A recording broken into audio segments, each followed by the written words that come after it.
Hello, my name is Ava Morrison, and today I want to talk to you about some of the research that's been going on in our ecology lab recently.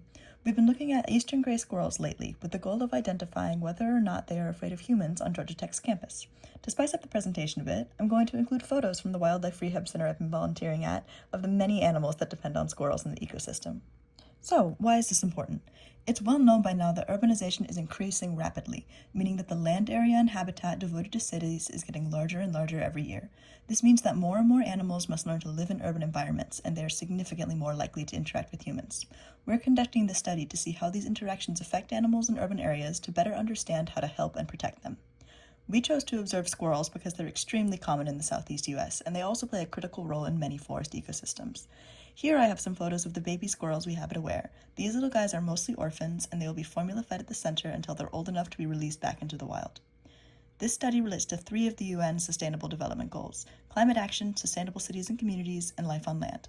Life on land because, well, squirrels live on land, and this study aims to help their populations. This also ties into climate action, as squirrels are critical agents in seed dispersal, helping to grow trees that act as carbon sinks. Finally, our cities and communities must be made sustainable for all inhabitants, including wildlife.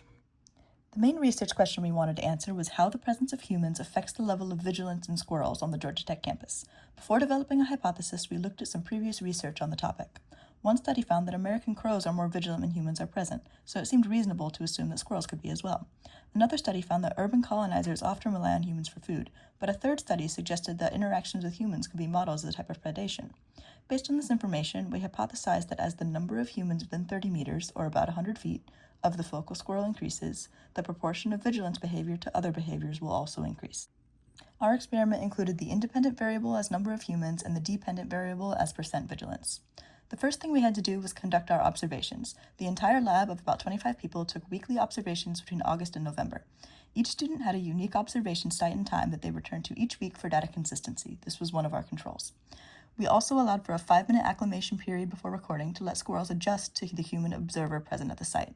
Then we recorded squirrel behavior once every 20 seconds for 5 minutes, sorted into categories of vigilance, foraging, alert feeding, social, or other. Finally, we recorded the number of people present during the whole observation period. Next, we had to filter our data and run some calculations.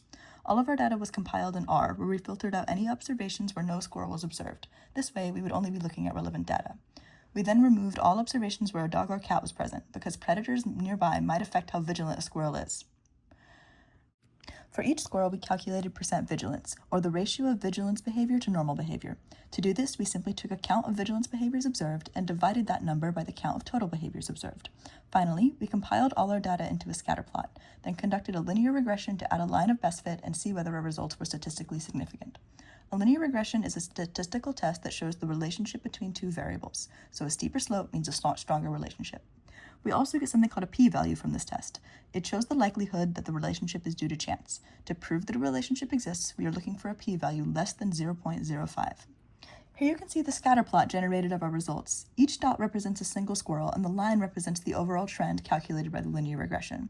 We found no significant relationship between vigilance and the number of humans present, meaning squirrels did not behave more cautiously when there were more humans within 30 meters.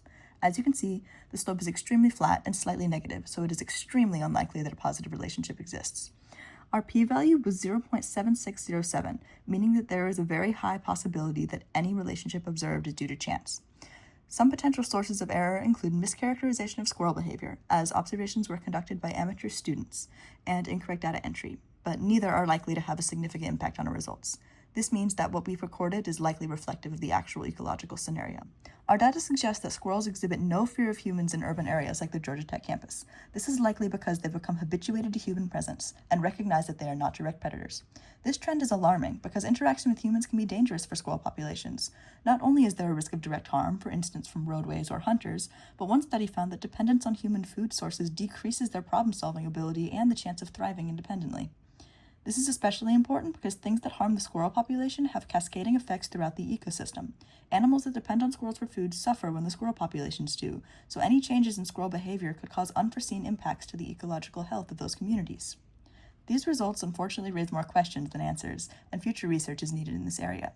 Some potential guiding questions include: do squirrels react positively to human presence?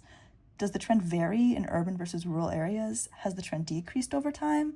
And how does it affect squirrel population survival and success? Moreover, how do squirrel populations affect other animal populations in urban areas? These are my sources. Thank you for listening.